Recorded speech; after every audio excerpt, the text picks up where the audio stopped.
നമസ്തേ every one. നമ്മൾ ബിസിനസ്സിന് വേണ്ടി ഫണ്ട് സമാഹരിക്കുന്നതിൽ വൺ ഓഫ് ദ ബെസ്റ്റ് എന്ന് പറയുന്നത് നമ്മൾ ഏഞ്ചൽ ഫണ്ടിങ് ആണ്. അപ്പോൾ ഏഞ്ചൽ ഫണ്ടിങ്ങിനകത്ത് നമ്മളിപ്പോൾ ഏഞ്ചൽ ഫണ്ടിങ് എടുക്കണമെന്നുണ്ടെങ്കിൽ നമ്മൾ അതിനകത്ത് ഉപയോഗിക്കുന്ന സ്റ്റെപ്സ്, അപ്പോൾ നമുക്ക് അതിനകത്താണെങ്കിൽ നമ്മൾ കടം പോലെ നമുക്ക് പലിശ കയറുന്നില്ല, ഉടനെ തിരിച്ചു കൊടുക്കേണ്ടതായിട്ട് വരുന്നില്ല. ആ ഷെയർസ് അവരുടെ വില കൂടിയ തരുന്ന ആൾക്കാർക്കും വളരെ നേട്ടമാണ്. പിന്നെ അവരുടെ മുഴുവൻ സ്വാധീനവും നമ്മുടെ വളർച്ചയ്ക്ക് വേണ്ടി ഉപയോഗിക്കും. അപ്പോൾ അങ്ങനെ നമ്മൾ നോക്കുമ്പോൾ ഇതിനുള്ള സ്റ്റെപ്സ് നമ്മൾ എടുക്കുമ്പോൾ എന്താണ്, തുടക്കം മുതൽ നമ്മൾ ഫണ്ട് കിട്ടുന്ന വരത്തേക്കുള്ള പ്രധാനമായിട്ട് നമ്മൾ സ്റ്റാർട്ടപ്പ് ഫോർമേഷൻ. അപ്പോൾ അത് അപ്രോപ്രിയേറ്റ് ആയിട്ട് ഒരു പ്രൈവറ്റ് ലിമിറ്റഡ് കമ്പനിയായിട്ട് തന്നെ നമ്മൾ രജിസ്റ്റർ ചെയ്യണം. രണ്ടാമത് ബിസിനസ് പ്ലാൻ ഡെവലപ്മെൻ്റ് ആണ്. അത് വലിയ പ്രോസസ്സാണ്. DPR, ഞാൻ അതിനുവേണ്ടി തന്നെ ഒരു വീഡിയോ ഇപ്പോൾ ചെയ്യാം, എന്തൊക്കെയാണ് ഏതൊക്കെ ചാപ്റ്റേഴ്സാണ് അതിനകത്ത് വരുന്നത് എന്നുള്ളത്. അപ്പോൾ അത് വേറൊരാൾക്ക് കൊടുത്ത് ചെയ്താലും അതിനൊരു കൃത്യ ആത്മാവ് ഉണ്ടാവില്ല. നമ്മളത് ഉണ്ടാക്കി കൊടുത്തതിന് ശേഷം അവരുടെ ടെക്നിക്കൽ കാര്യം കൂടെ അവരൊരു വെറ്റ് ചെയ്ത് നമുക്ക് കിട്ടുമായിരിക്കും. അതായിരിക്കും ഏറ്റവും നല്ലത്. അപ്പോൾ അത് നമ്മൾ ചെയ്യുന്ന കൂട്ടത്തിൽ നമുക്കിപ്പോൾ നമ്മൾ ചെയ്യാൻ പോകുന്ന ഈ ബിസിനസ്സിനെ കുറിച്ച് നല്ല മാർക്കറ്റ് റിസർച്ചാണ് അടുത്ത സ്റ്റെപ്പ്. അപ്പോൾ അത് കഴിഞ്ഞ് നമുക്ക് നെറ്റ്വർക്കിംഗ്, നമുക്ക് ഫണ്ട് തരാൻ പറ്റിയ ആൾക്കാരെ കണ്ടെത്താനായിട്ട് ഒരുപാട് നെറ്റ്വർക്കിങ്ങിൽ ഇങ്ങനെ പോയി ആ നെറ്റ്വർക്കിംഗ് കൂടെയാണ് നമുക്ക്. പിന്നെ അത് കഴിഞ്ഞ് നമുക്ക് പിച്ച് ഡെക്ക് പ്രിപ്പറേഷനാണ്. പിച്ച് എന്ന് പറഞ്ഞു കഴിഞ്ഞാൽ വളരെ സ്വാധീനിക്കുന്ന രീതിയിൽ സംസാരിക്കുക. ഡെക്ക് എന്ന് പറഞ്ഞാൽ പണ്ട് മുതൽ ഫിലിമിലാണ് ഇത് പ്രസൻറ്റ് ചെയ്യുന്നത്, അന്നുള്ള പേരാണ്. അപ്പോൾ എന്ന് പറഞ്ഞാൽ ഫണ്ട് കിട്ടുന്ന രീതിയിൽ നമ്മൾ സംസാരിച്ച് മനസ്സിലാക്കുന്നതിന് അതിനുള്ള പ്രിപ്പറേഷൻ. അപ്പോൾ അത് പ്രിപ്പയർ ചെയ്യുക.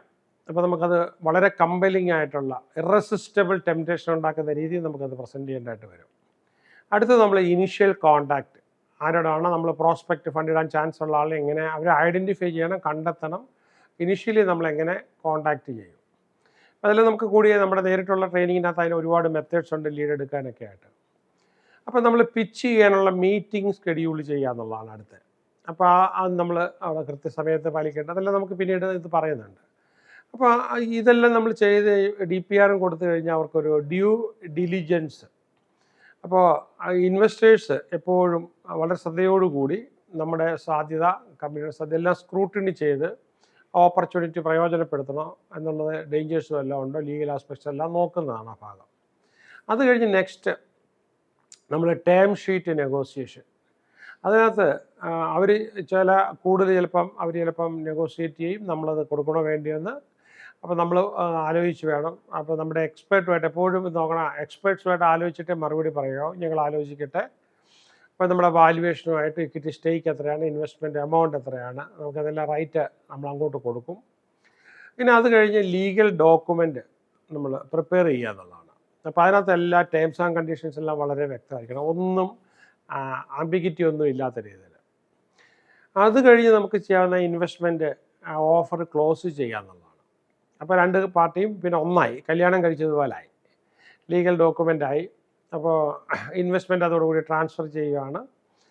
അപ്പോൾ അത് മുതൽ അവരും നമ്മുടെ ഭാഗമാണ്. പിന്നെ അത് കഴിഞ്ഞാൽ യൂസ് ഓഫ് ഫണ്ട്സ്, നമ്മൾ കിട്ടുന്ന ഫണ്ട്. അപ്പോൾ ഇതിൽ വന്നാലും നമുക്ക് ലൈഫ് ലൈന് നിങ്ങളെ സഹായിക്കാനായിട്ട് ഒത്തിരി പറ്റും. പക്ഷേ ഈ ഫണ്ട് ഡൈവേർഷൻ ഇങ്ങനെയുള്ള സാധ്യതയുള്ള കേസിനകത്ത് നമുക്ക് ഹെൽപ്പ് ചെയ്യാനായിട്ട് പറ്റാതെ പോകും. അത് ഹെൽപ്പ് ചെയ്യാൻ പാടില്ല എന്നുള്ളതാണ്. ഫണ്ടറിൽ ഈ പറഞ്ഞാൽ അവർ നമ്മളെ ബ്ലാക്ക് ലിസ്റ്റ് ചെയ്യും. അപ്പോൾ യൂസ് ഓഫ് ഫണ്ട് വളരെ കൃത്യമായി ആ പർപ്പസിന് വേണ്ടി മാത്രമായിരിക്കണം. അപ്പോൾ അവിടെ നമ്മൾ ഇത് എല്ലാം എക്സിക്യൂട്ടീവ് പ്ലാനിൽ അവർക്ക് കൊടുക്കുന്ന DPRനകത്ത് നമ്മളത് പറയേണ്ടതുണ്ട്. പ്രൊഡക്റ്റ് ഡെവലപ്മെൻറ്റും അതിൻ്റെ മാർക്കറ്റിങ്, ഹയറിങ് എങ്ങനെയാണ്, ഓപ്പറേഷണൽ എക്സ്പെൻഡിച്ചർ എങ്ങനെയാണ്. ഇത് കഴിഞ്ഞ് നമ്മൾ അടുത്ത സ്റ്റെപ്പ് എന്ന് പറഞ്ഞാൽ മൈൽ സ്റ്റോൺസ്, ഓരോ അച്ചീവ്മെൻറ്റ്സിൻ്റെ മൈൽ സ്റ്റോൺസ് പോവുകയാണ്. അപ്പോൾ നമുക്ക് അവിടെ സ്റ്റാർട്ടപ്പ് ആക്ടിവിറ്റി ഓരോ മൈൽ സ്റ്റോണും നമ്മൾ കടന്നു പോകുന്നു. പിന്നെ നമ്മൾ ഈ ഓരോ മൈൽ സ്റ്റോണും കടന്നു പോകുമ്പോൾ നമ്മൾ ഇൻവെസ്റ്റേഴ്സിനെ അപ്ഡേറ്റ് ചെയ്യണം, എന്തൊക്കെ നടന്നു എന്നുള്ളത്. ഏഞ്ചൽസ് ഇൻവെസ്റ്റ് ഇപ്പോൾ എത്രയൊക്കെ ഇൻവെസ്റ്റേഴ്സ് ഉണ്ട് അവരെല്ലാം അപ്ഡേറ്റ് ചെയ്യണം.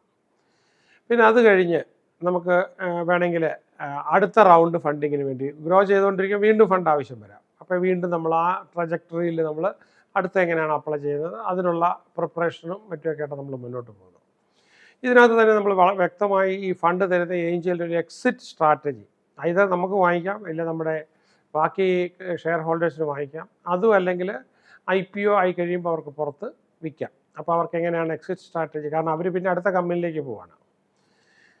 നെക്സ്റ്റ് നമ്മൾ പറയേണ്ട സ്കെയിലിംഗ് അപ്പ് ഓപ്പറേഷൻസ് എങ്ങനെയൊക്കെയാണ് അടുത്ത രാജ്യത്തേക്ക് ഭയങ്കര ഗ്രോ ചെയ്യുന്നത് എങ്ങനെയാണ്, വോളിയം ഭയങ്കര കൂട്ടുന്നത് എങ്ങനെയാണ്, ഇതെല്ലാം അവരെ ത്രില്ല് ചെയ്യാൻ പറ്റുന്ന രീതിയിൽ വേണം ഇത് ഉണ്ടാക്കാനായിട്ട്. ഇത് ഈ ആദ്യം ചെയ്യുന്ന ആൾക്കാർക്ക് ഭയങ്കര ബുദ്ധിമുട്ടായിരിക്കും ഇത്.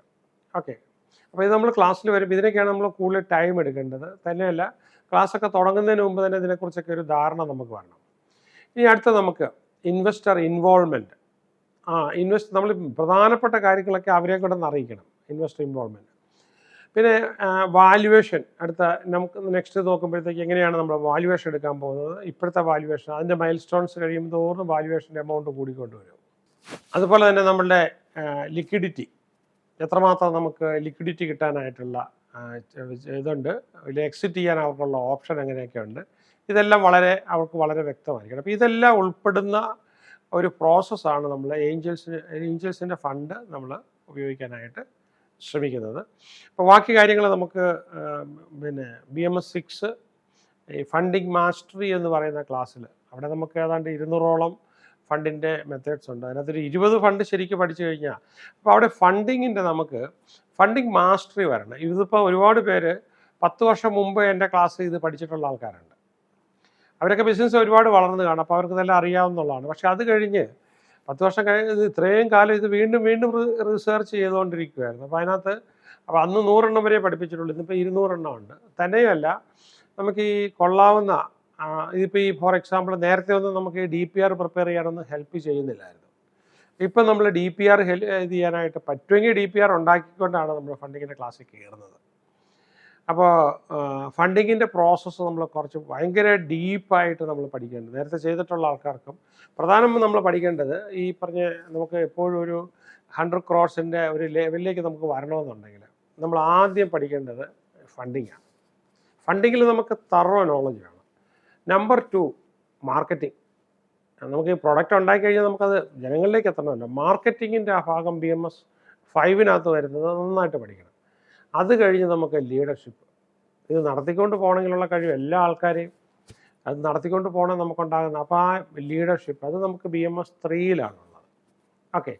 അപ്പോൾ ഈ ഒരു 3 മോഡ്യൂള് മിനിമം ഉണ്ടെങ്കിൽ നമുക്ക് മുന്നോട്ട് പോകാൻ പറ്റുള്ളൂ. BMS 1 നമ്മുടെ ഈ ഇത് ഉരച്ച് നോക്കുന്നത്, കൊള്ളാവുന്ന ബിസിനസ്സാണോ കൊള്ളാത്തതാണോ, നാശം വരുന്നതാണോ, പിന്നീട് പ്രോബ്ലം ഉണ്ടാകുമോ, നമുക്ക് പണി കിട്ടുമോ, അതോ നമ്മൾക്ക് വലിയ ഗ്രോത്ത് സാധ്യത ഇല്ലാത്ത എപ്പോഴും കൈവച്ചുകൊണ്ടിരിക്കുകയാണ്. ഈ കാര്യങ്ങളെല്ലാം നമ്മൾ തീരുമാനിക്കുന്നത് BMS 1. എനിവേ, നമുക്ക് ഒരു കാര്യം ചെയ്ത് കാണുന്ന നമ്പറിൽ നിങ്ങൾക്ക് പിന്നെ വാട്സപ്പ് അയക്കാം. അപ്പോൾ ഞാൻ കുറച്ചുകൂടെ നിങ്ങൾ വ്യക്തിഗതമായൊരു ഡിസ്കഷന് വേണ്ടിയിട്ട് നമ്മൾ കൂടുന്നുണ്ടായിരിക്കും. അപ്പോൾ സൂമിൽ ആ മീറ്റിംഗ് കൂടുമ്പോഴത്തേക്ക് ഞാൻ കുറച്ചുകൂടെ വിശദാംശങ്ങൾ പറയാനായിട്ട് പറ്റും. നിങ്ങൾക്ക് വെൽ പ്രിപ്പയർഡ് ആയിട്ട് തന്നെ, എന്തിന് നമ്മളിങ്ങനെ കരഞ്ഞ് ചെറിയ ബിസിനസ് ചെയ്യണം. You can go for a very big business. All the best.